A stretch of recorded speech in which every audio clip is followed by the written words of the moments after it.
un message du Saint-Esprit au travers de l'apôtre Paul qu'il envoie à des chrétiens, à des enfants de Dieu qui se trouvent dans l'église d'Éphèse.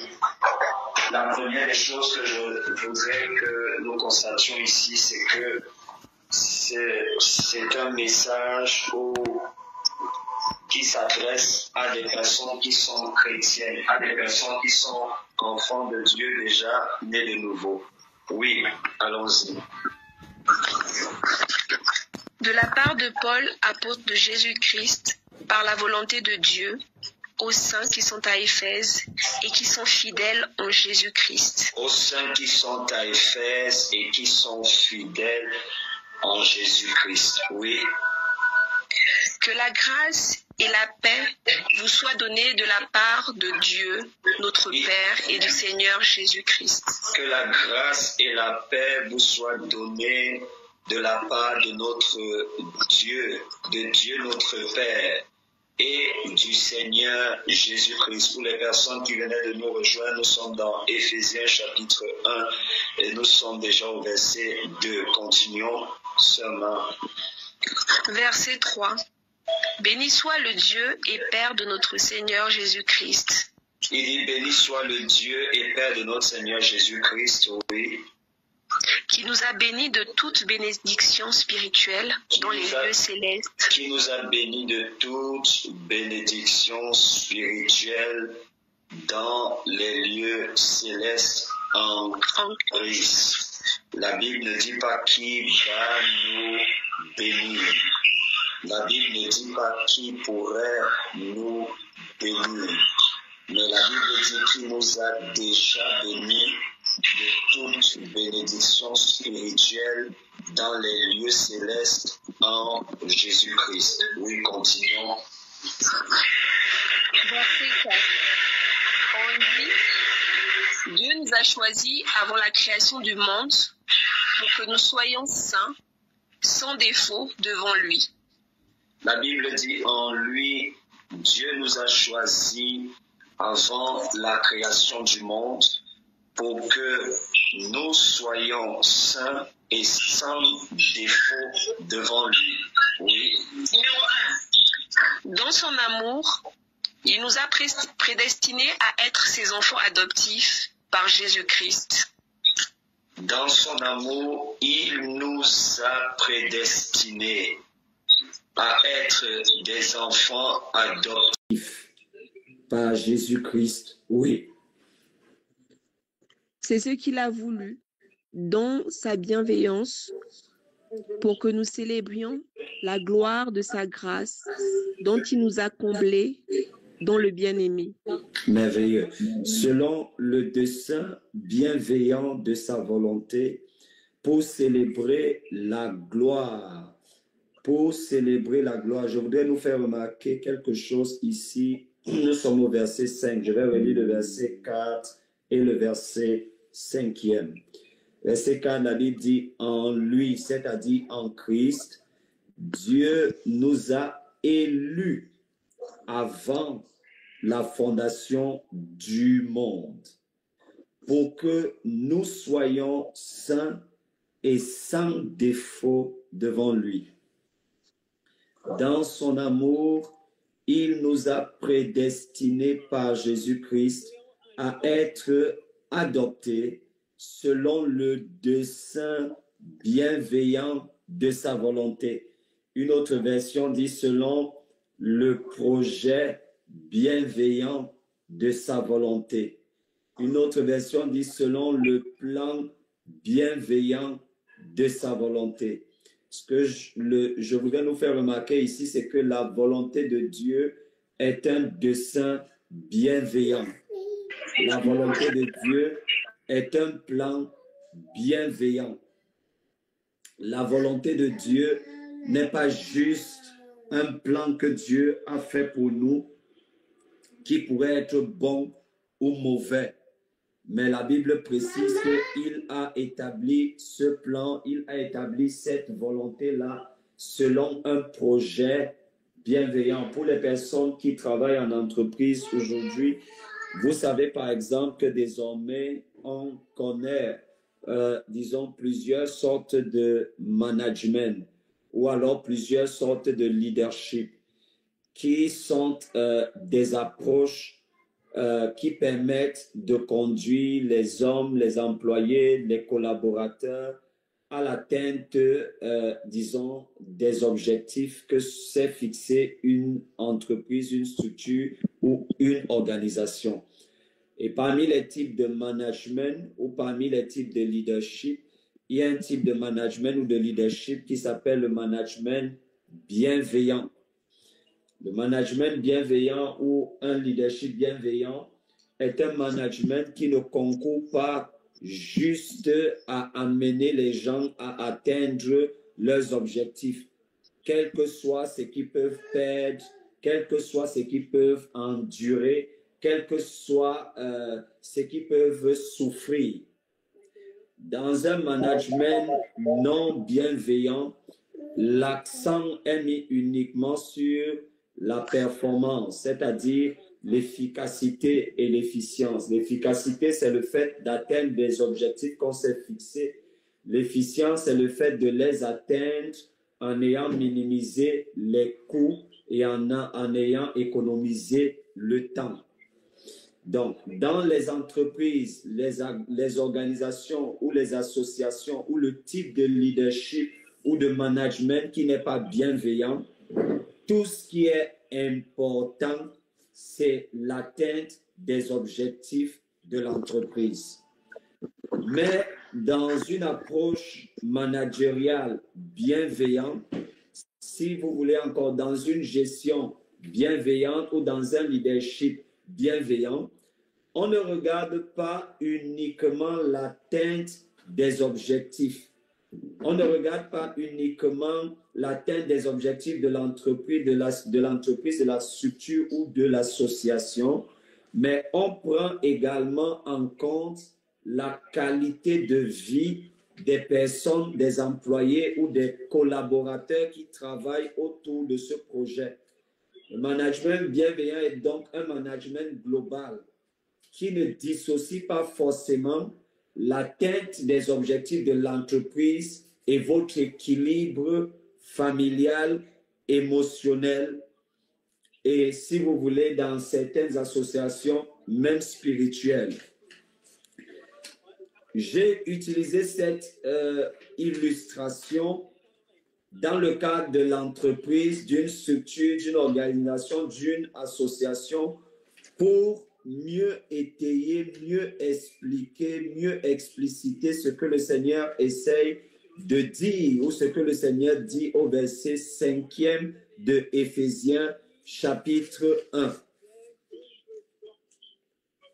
Je reprends ce qui est écrit au verset 5, verset 4 et 5, je relis. Au verset 4, la Bible dit, en lui, c'est-à-dire en Christ, Dieu nous a élus avant la fondation du monde pour que nous soyons saints et sans défaut devant lui dans son amour. Gloire à Dieu. Est-ce que je peux avoir un amen? Amen. Au verset 5, il dit, il nous a prédestinés par Jésus-Christ à être adoptés selon le dessein bienveillant de sa volonté. Je reprends. Il nous a prédestinés par Jésus-Christ à être adoptés selon le dessein bienveillant de sa volonté. Ça signifie en d'autres termes que quand bien même le Seigneur Jésus souhaite, n'est-ce pas, que nous marchions dans sa volonté, quand notre Père souhaite que nous marchions dans sa volonté, il continue d'être bienveillant. C'est pourquoi la volonté de Dieu, lorsque nous marchons par l'Esprit, n'est pas une souffrance, mais est un plaisir. C'est pourquoi la Bible parle du bon plaisir de sa volonté. Du bon plaisir de sa volonté parce que l'intention de Dieu, lorsqu'il nous révèle sa volonté, n'est pas de nous faire souffrir, n'est pas de nous faire passer par des moments difficiles. Non, ce n'est pas l'intention parfaite de Dieu.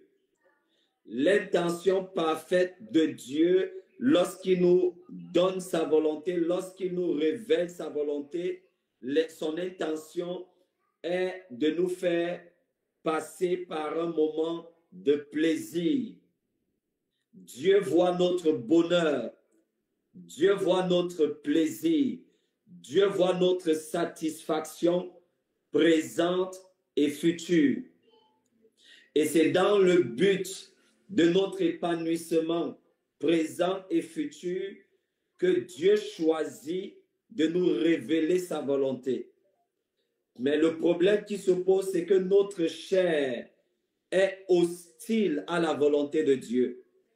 La raison pour laquelle notre chair est hostile à la volonté de Dieu, c'est parce que notre chair s'est habituée à un style de vie qui s'écarte du style de vie de Dieu. C'est pourquoi la Bible dit que les désirs de la chair sont en inimitié contre Dieu, sont en inimitié contre l'esprit. Il y a donc une différence et même une distance entre marcher par la chair ou marcher dans la chair et marcher par l'esprit. Lorsque nous marchons par l'esprit, nous satisfaisons la volonté de Dieu. Or, c'est dans la volonté de Dieu que se trouve notre bonheur. Ça veut dire marcher dans la volonté de Dieu, c'est marcher dans notre bonheur, dans notre joie, dans notre plaisir, dans notre satisfaction. Mais c'est important de faire une précision ici. C'est que la volonté de Dieu ne nous donne pas seulement une satisfaction de la saison présente, mais la volonté de Dieu nous donne une satisfaction non seulement de la saison présente, mais également des saisons futures et à venir. Or, à la différence du fait de marcher par la chair, lorsque nous marchons par la chair, des fois nous avons un plaisir immédiat, mais qui est passager et qui des fois a des conséquences négatives et désastreuses dans les saisons à venir. C'est pourquoi il est beaucoup plus profitable de marcher dans la volonté de Dieu, dans le plan de Dieu, même si cela peut être une contrainte pour notre chair, pour les appétits de notre chair. Mais cela est un bénéfice pour notre esprit, plus tard pour notre âme et même plus tard pour notre corps. Est-ce que je peux avoir un amen? Amen.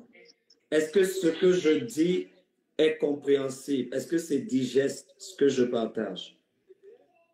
Amen. Gloire à Dieu. Oui, c'est clair. Je vais relire maintenant en bloc le verset 4, le verset 5 et le verset 6. Et ne me demandez pas pourquoi est-ce que je relis plusieurs fois. La raison pour laquelle je relis plusieurs fois et la raison pour laquelle je nous demande de lire à haute intelligible voix, c'est parce que la foi doit se parler. La foi doit se parler. La foi s'active dans notre intelligence par la voix. Je reprends. Nous devons parler notre foi et la foi s'active dans notre intelligence par notre voix. Pardon. Le verset 4 dit, en lui, Dieu nous a élus avant la fondation du monde pour que nous soyons saints et sans défaut devant lui dans son amour. Verset 5. Il nous a prédestinés par Jésus-Christ à être adoptés selon le dessein bienveillant de sa volonté. Je veux que tu soulignes quelque chose. La volonté de Dieu est une volonté bienveillante. La volonté de Dieu est une volonté bienveillante. Ça veut dire que lorsque Dieu te révèle sa volonté, il intègre tout. Lorsque Dieu te révèle sa volonté, dans sa volonté, il ne prend pas seulement en considération la dimension spirituelle. Lorsque Dieu te révèle sa volonté, il prend en compte la dimension spirituelle, la dimension de ton âme, c'est-à-dire de tes émotions, de tes pensées, mais également la dimension physique, c'est-à-dire de ton corps, de ton environnement, du contexte dans lequel tu vis actuellement ou tu as vécu par le passé. Le verset 6 poursuit en disant « Pour célébrer la gloire de sa grâce. » Pour célébrer la gloire de sa grâce. Ça veut dire que la grâce de Dieu transporte la gloire de Dieu.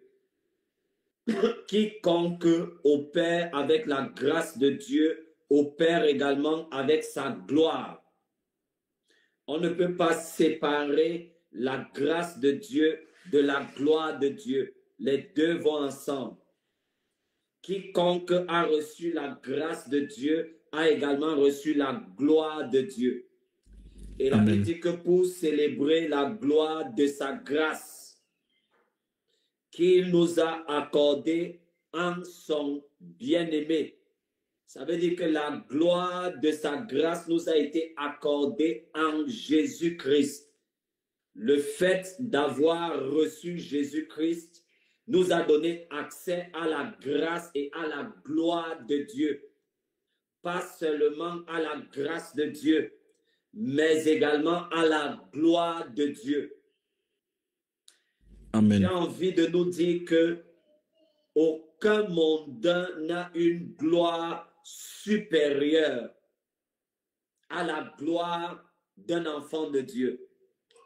Il n'y a aucune gloire dans le monde qui soit supérieure à la gloire que Dieu a déposée dans l'un de ses enfants. Cependant, il y a une différence. C'est que des fois, la gloire qu'il y a sur des personnes qui sont des mondains, qui n'ont pas rencontré le Seigneur, est une gloire qui s'est déjà manifestée. Et la gloire qui se trouve dans les enfants de Dieu, des fois, est une gloire qui n'est pas encore manifestée. C'est pourquoi dans le livre de Romains chapitre 8, allons dans Romains chapitre 8, on va lire un passage et on va revenir. Dans le livre de Romains chapitre 8, allons lire Romains chapitre 8. Romains chapitre 8, nous allons lire le verset 19. Est-ce que quelqu'un peut nous lire le verset 19 de Romains chapitre 8? Je lis la parole de Dieu. Oui. Romains 8, verset 19. Oui. De fait, la création attend avec un ardent désir la révélation des fils de Dieu. Encore une deuxième fois. De fait, la création attend avec un ardent désir la révélation des fils de Dieu. Une dernière fois. De fait, la création attend avec un ardent désir la révélation des fils de Dieu. Gloire à Jésus. Une autre version dit aussi, la création toute entière attend-elle avec un ardent désir la manifestation des fils et des filles de Dieu. Et je disais donc il y a de cela quelques instants que des fois la différence entre les mondains et les enfants de Dieu, des fois on pourrait avoir l'impression que les mondains ont une gloire supérieure à celle des enfants de Dieu. Cette impression-là vient du fait que des fois, la gloire qui se trouve dans les enfants de Dieu est une gloire qui ne s'est pas encore manifestée. Mais lorsque la gloire d'un enfant de Dieu est manifestée, il fallait la poser sur une balance et la comparer à la gloire qui a été manifestée par un mondain, en réalité, il n'y a pas match, comme on dit dans le jargon, le langage du quartier. Notre gloire est hautement supérieure que celle du monde, que celle qui est trouvée dans le monde. Encore que nous transportons exactement la même gloire que Jésus-Christ transportait. Parce que si nous lisons attentivement le verset 6 de Éphésiens chapitre 1, la Bible dit « Pour célébrer la gloire de sa grâce qu'il nous a accordée en son bien-aimé, c'est-à-dire en Jésus. Qu'il nous a accordée en son bien-aimé. » Donc cette gloire-là résidait en Jésus. Cette grâce résidait en Jésus. Et lorsque nous avons accepté le Seigneur Jésus dans nos vies, la grâce que transportait Jésus, la gloire que transportait Jésus a été déposée dans notre esprit. Mais maintenant, le vrai problème, c'est la manifestation de cette gloire dans notre âme et dans notre corps. Est-ce que je peux avancer un peu? Yes. Lorsque vous lisez les Saintes Écritures, la Bible dit que Jésus est allé sur la montagne et il était avec ses disciples.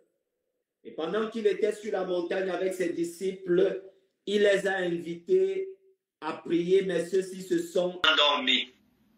Et à un moment donné, Pierre s'est réveillé. Et lorsque Pierre s'est réveillé, les disciples et lui ont vécu, les autres disciples et lui ont vécu un moment extraordinaire. Ils ont vu ce que la Bible a appelé la transfiguration de Jésus-Christ. Transfiguration de Jésus. Le mot transfiguration vient du mot grec métamorphéo. C'est du mot métamorphéo qu'est venu le mot français métamorphose, c'est-à-dire changement, transformation. Or, que signifie la transfiguration? La transfiguration est l'extériorisation de la gloire. Ça veut dire qu'au moment de la transfiguration, Jésus a extériorisé la gloire de son esprit. Et cette gloire de son esprit est devenue visible sur son corps. Ça veut dire que lorsque nous avons réussi à succès le renouvellement de notre intelligence, la gloire de notre esprit est transférée à notre intelligence, c'est-à-dire notre système de pensée. Elle est également transférée à notre émotion, à nos émotions, à notre mental, mais beaucoup plus loin, cette même gloire peut être transférée à notre corps charnel. C'est d'ailleurs la raison pour laquelle Jésus-Christ est ressuscité d'entre les morts. Parce que l'onction de résurrection est une extériorisation ou alors une manifestation de la gloire de Dieu dans notre corps. Je vais aller plus loin. La guérison divine. La guérison divine est une manifestation inférieure de l'onction de résurrection. La guérison divine est une extériorisation de la gloire de Dieu sur notre corps, mais à une échelle qui ne correspond pas ou qui n'est pas équivalente à celle de la résurrection. Est-ce que ce que je dis est saisissable? Oh, est-ce que vous pouvez ouvrir vos micros? Je vais avoir votre retour. Est-ce que ce que je suis en train de partager, est-ce que c'est saisissable? Amen. Amen. Amen. Lorsque nous sommes nés de nouveau, Ça signifie que nous avons reçu la personne de Jésus-Christ dans notre esprit. La nouvelle naissance est passée dans notre esprit. Or, lorsque Jésus, par le Saint-Esprit, est venu résider dans notre esprit, Jésus n'a pas laissé sa grâce de côté. Jésus n'a pas laissé sa gloire de côté. Jésus-Christ, par le Saint-Esprit, est venu résider dans notre esprit en transportant toute sa gloire et toute sa grâce. Et dans la transfiguration, lors de la transfiguration, Jésus a extériorisé la gloire de son esprit, à telle enseigne que les disciples ont pu voir cette gloire-là de façon palpable et de façon tangible. C'est pourquoi ils ont dit que son visage est devenu éclatant, resplendissant, aussi éclatant que la lumière du soleil. C'est ce qu'ils ont dit dans ce passage. Or, n'oubliez pas que dans l'Ancien Testament, notamment dans le livre des prophètes, la Bible dit que Jésus est le soleil de justice. Il est le soleil de justice. Or, le soleil est éclatant. Donc, dans l'œuvre de la transfiguration, Jésus a extériorisé, ne serait-ce que pendant un petit moment, ce qu'il était sur le plan spirituel. Amen. Donc, lorsque nous naissons de nouveau, la gloire et la grâce de Jésus sont déposées dans notre esprit. Et le renouvellement de l'intelligence est le processus par lequel nous transférons, nous transportons la gloire de Dieu qui habite déjà dans notre esprit. Nous transportons cette même gloire et cette même grâce dans notre âme. Parce que pour que la gloire de Dieu soit visible dans notre corps ou sur notre plan physique ou dans notre environnement physique, elle doit impérativement passer par le tuyau de notre âme.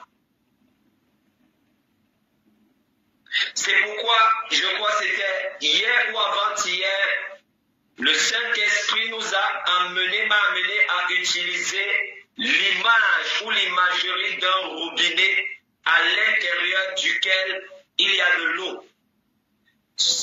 Tant que le robinet n'est pas ouvert, on peut penser qu'il n'y a pas d'eau dans votre maison. Mais c'est lorsqu'on ouvre le robinet que l'eau commence à couler. Donc, dans notre esprit, la gloire de Dieu se trouve dans notre esprit comme dans les tuyaux d'un robinet. Maintenant, pour que l'eau coule ou pour que cette gloire coule, il faudrait que notre âme soit ouverte. C'est lorsque notre âme est ouverte que la gloire de notre esprit peut être déversée dans notre âme. Tant que l'âme est donc fermée, la gloire de l'esprit ne se déverse pas dans l'âme. Et si la gloire de l'esprit n'est pas déversée dans l'âme, elle ne va pas atteindre notre corps. Le renouvellement de notre intelligence est dans le processus par lequel nous ouvrons le robinet de notre âme.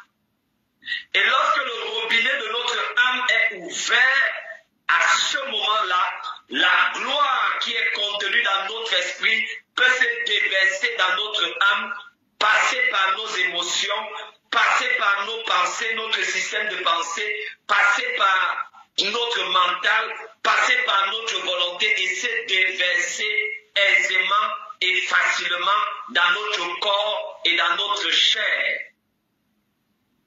C'est pour cette raison que Jésus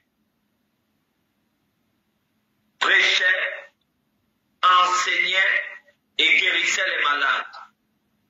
Il prêchait, il enseignait et il guérissait les malades. Il prêchait, il enseignait et il guérissait les malades.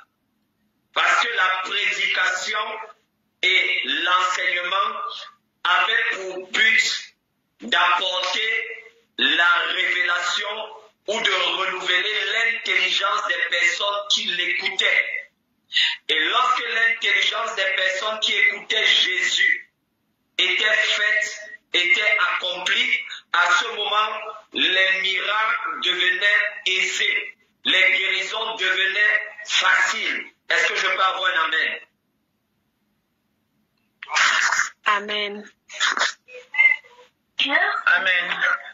Je voudrais m'arrêter Amen. à ce niveau pour cette session afin que nous puissions digérer cette partie que le Saint-Esprit nous a donnée. Je ne sais pas si à tout hasard quelqu'un aurait enregistré cette partie-ci et on pourra partager ça et réécouter plus tard. Mais je veux m'arrêter à ce niveau pour que ce ne soit pas lourd. Mais quelque chose qui est très important qu'il faudrait saisir ici, c'est le verset 4, le verset 5 et le verset 6. Je relis pour une dernière fois. En Christ, Dieu nous a élus avant la fondation du monde pour que nous soyons saints et sans défaut devant lui. Dans son amour, il nous a prédestinés par Jésus-Christ à être adoptés selon le dessein bienveillant de sa volonté. Et la première des choses que le Saint-Esprit nous a enseigné en ce midi, c'est que la volonté de Dieu est une volonté bienveillante. Et nous avons pris l'exemple d'un management bienveillant qui n'est pas focalisé uniquement sur les objectifs spirituels, mais qui intègre nos réalités de façon globale. Ça veut dire que quand Dieu vous révèle sa volonté, il intègre le fait que vous avez des enfants. Quand Dieu vous révèle sa volonté, il intègre le fait que vous avez des engagements vis-à-vis de votre épouse, vis-à-vis de votre mari, vis-à-vis de votre conjoint. Quand Dieu vous révèle sa volonté, il intègre tout ce que vous avez comme besoin, comme désir. Quand Dieu vous révèle sa volonté, il intègre vos circonstances et le contexte dans lequel vous vous trouvez. Donc la volonté de Dieu ne vous est pas révélée en prenant en compte uniquement la dimension spirituelle. Non.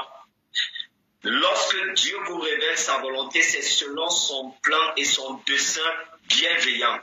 Bienveillant signifie que je veux que tu accomplisses quelque chose, mais je me rassure que tu ailles bien sur le plan émotionnel. Mais je me rassure que tu ailles bien sur le plan sentimental. Mais je me rassure que tu ailles bien sur le plan financier.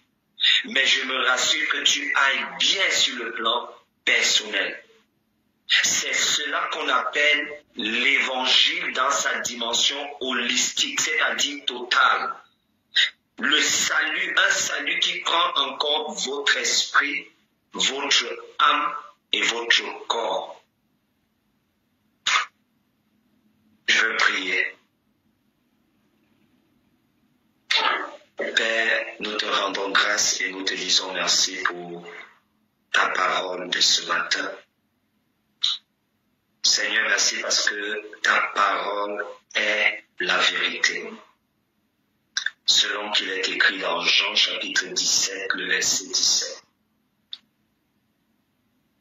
La Bible dit également dans le livre des Psaumes, chapitre 119, que ta parole est une lampe à nos pieds et une lumière sur nos sentiers. Merci pour cette parole qui vient éclairer, illuminer les yeux de nos intelligences. Et nous voulons prier spécialement ce matin, Saint-Esprit de Dieu. Expose chacun de nous à la révélation de ta parole. Et donne aux yeux de nos intelligences d'être illuminés de façon extraordinaire par la révélation et la lumière qui exhale de ta sainte parole. Nous te rendons grâce parce que tout est accompli. Nous n'avons donc plus à commander quoi que ce soit. Mais nous croyons et nous acceptons de comprendre que Jésus a tout accompli pour nous. Et par conséquent, nous acceptons d'être inondés par la lumière du sacrifice ultime que notre Seigneur Jésus-Christ a fait sur la croix. Et nous te rendons grâce pour ce qu'il a fait. Nous bénissons ton nom et nous te disons merci au nom puissant de Jésus-Christ. Amen. Amen. Que le Seigneur vous bénisse abondamment. Excellente fin de journée à chacun de vous, à vos familles, à vos bien-aimés. Nous nous retrouvons ce soir par la grâce de Dieu lorsqu'il sera 21h. Shalom, shalom. Amen. Shalom. Amen. Shalom. N'hésitez pas à liker, à partager la chaîne et à vous abonner. Soyez bénis.